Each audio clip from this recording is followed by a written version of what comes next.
దేవర cinema free release event రద్దు అంశం మీద ఎట్టకేలకు ఈవెంట్ మేనేజ్మెంట్ సంస్థ అధికారికంగా స్పందించింది. తమ సోషల్ మీడియా అకౌంట్ ద్వారా ఒక సుదీర్ఘమైన క్లారిటీ మెసేజ్ ని అభిమానుల కోసం పోస్ట్ చేసింది. అందులో ముందుగా 6 ఏళ్ల తర్వాత జూనియర్ ఎన్టీఆర్ సోలో రిలీజ్ వస్తుందంటే అభిమానులు ఎంతగా ఎదురు చూస్తున్నారో తెలుసు. కానీ పరిస్థితులు అనుకూలించలేదట. వేదిక పర్మిషన్ గురించి మాట్లాడాలనుకుంటే జూనియర్ ఎన్టీఆర్ 6 ఏళ్ల తర్వాత సోలో రిలీజ్ తో వస్తున్నారు కాబట్టి ఆయన అభిమానులు అంతరంగాలను బట్టి ముందుగా అవుట్డోర్లో ఈవెంట్ని ప్లాన్ చేయాలనుకున్నారట. అయితే తెలంగాణ, ఆంధ్రప్రదేశ్ రెండు చోట్ల అవుట్డోర్ ఈవెంట్స్కి 2 ముఖ్యమైన కారణాల వల్ల పర్మిషన్లు ఇవ్వడం లేదు. అదేంటంటే గణేష్ నిమజ్జనం ఇంకా పూర్తి స్థాయిలో కాలేదు కాబట్టి పోలీసులు పూర్తి స్థాయిలో మోహరించే పరిస్థితి లేదు. అలాగే వాతావరణ పరిస్థితులు కూడా ఊహించేలా ఏమాత్రం లేవు కాబట్టి అవుట్డోర్ ఈవెంట్స్ చేయలేని పరిస్థితి ఏర్పడిందట.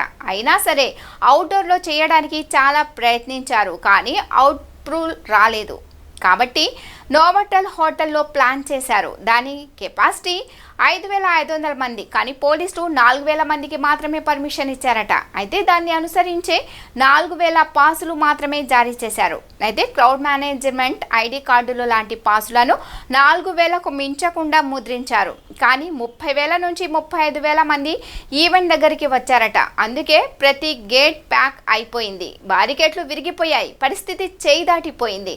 అయితే వచ్చిన ఎన్టీఆర్ అభిమానులు ఒక సముద్రంలా ఉంటే వేదిక మాత్రం ఒక చిన్న నదిలా ఉందంట.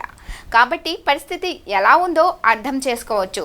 ఎన్టీఆర్ మీద ప్రేమ ఎంతుందో అర్థం చేసుకోవచ్చు. అయితే అభిమానుల భద్రతను దృష్టిలో పెట్టుకొని ఈవెంట్ని క్యాన్సిల్ చేయాల్సిన పరిస్థితి ఏర్పడింది. అన్నిటికంటే భద్రత ముఖ్యం కాబట్టి ఈ నిర్ణయం తీసుకోక తప్పలేదని అన్నారు. శ్రేయస్ మీడియాకి గతంలో 2-3 లక్షల మందికి కూడా అవుట్డోర్ ఈవెంట్స్లో మేనేజ్ చేయగలిగిన హిస్టరీ ఉంది. కానీ ఇక్కడ పరిస్థితులు వేరు అంటున్నారు. క్షమాపణలు చెబుతూ ఎంతోమంది అభిమానులు చాలా దూరం నుంచి ఎన్టీఆర్ని దగ్గరగా చూసేందుకు ఈ ఈవెంట్లో పాలు పంచుకునేందుకు వచ్చారు. కానీ పరిస్థితి ఏర్పడినందుకు క్షమాపణలు కోరుకున్నారు మేనేజ్మెంట్.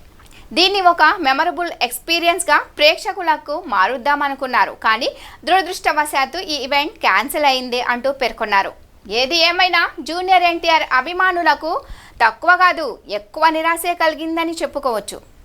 ఇది ఇవాల్టి అప్డేట్. మరిన్ని అప్డేట్స్ కోసం చూస్తూనే ఉండండి మా PSR న్యూస్.